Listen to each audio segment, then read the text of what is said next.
good evening. Welcome to KidMath156. KidMath156. We had a camera issue this morning, so we couldn't film. And then we had a car issue, so the day's had a lot of issues, hasn't it? Yes. So you remember this morning this was the challenge problem. Solve this equation, the absolute value of r squared minus 5r equals 6. Right? Yeah.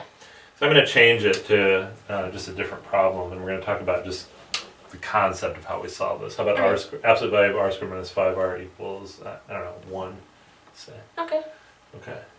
So we don't we won't go all the way to the solutions, but we'll talk about how you might solve a problem like this. So, which leads me to my first question. How would you solve a problem like this? Well, I could graph r squared minus 5r. Okay, so step one, graph. Y equals r squared minus 5r. Okay, why do you want to do that? Well, because this is easy to graph. It's a simple quadratic. It's a simple quadratic. Okay, what does it look like? How would you graph it? Well, one of its roots is at 0. Okay. And the other one's at 5. Okay, so if we make a graph. And it's gonna be going up, not upside down. Okay, let's call this 5. How do you know it's going up?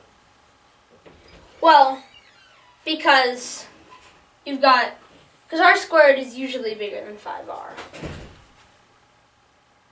Okay. There's an easy way to tell whether a parabola opens up or down. You can find its lowest or highest point. You could, but there's actually an easier way.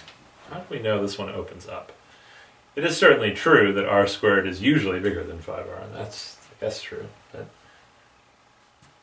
do you know? No. Just look at the coefficient here. If it's positive, that means for really large values of r, you're going to have super huge numbers in r squared, like, say 100. Yeah. R squared will be bigger than 5r. That's kind of what you were saying. Yeah. But because this is positive here, that means we get very large and positive. And if it's negative, you flip it. Right. Okay. So the graph of r squared minus 5r is a parabola that maybe looks something like that. It opens up. But when we have absolute value, we can't have this part. Why not? Because absolute values are never negative. Absolute values are never negative. Okay. So what does the absolute value graph look like? This has to flip up. Okay. It comes down and then kind of bounces that way. Flips up. Okay. Yeah, kind of like a W. Yeah, kind of like a W. Now, how can we tell when this graph equals 1? Well, well, we have to figure out if 1 is exactly at this point, a little below, or a little high. Okay. So y equals 1 might be here, in which case how many solutions would we have? We would just have 2. We would have 2 solutions. It might be here, exactly like you said. In which That would case be how many 1. solutions would we have? 1 solution. Or more accurately? 3. So we might have 2 solutions where we just kind of touch the original parabola only.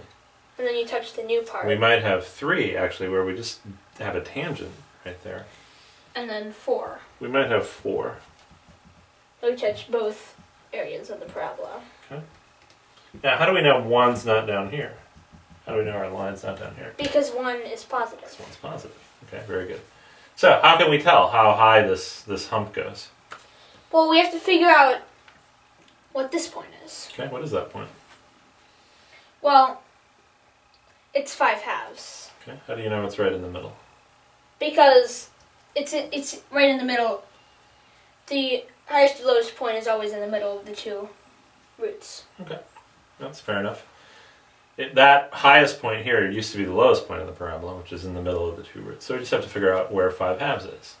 Okay, so 5 halves, x equals 5 halves. When we square that, we get 25 fourths. Minus 25 halves. 25 halves. What's that? That's minus 25 fourths. That's 25 fourths, and so that absolute value is then 25 fourths. which is about what? Which is about 6. About 6. Okay.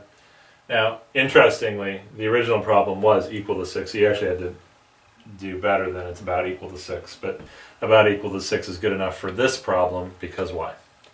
Because then we know it's below. We know it's below. We're And going to it's get got 4 solutions. 4 solutions. Okay, we're not going to find what they are. But the way we would find them is take away the absolute value for when this is positive, say this equals 1, Yeah. and then make it negative on the inside. So minus r squared plus 5r equals 1. That's that one. This flips upside down. Okay, good job. Good job. Actually finding the exact solutions. How would we find the exact solutions? What would we have to do? We have to figure out what this exactly is. Yeah, and then, well, no, not that. We'd have to Yeah. actually go with the quadratic formula. Okay, good enough. Good job.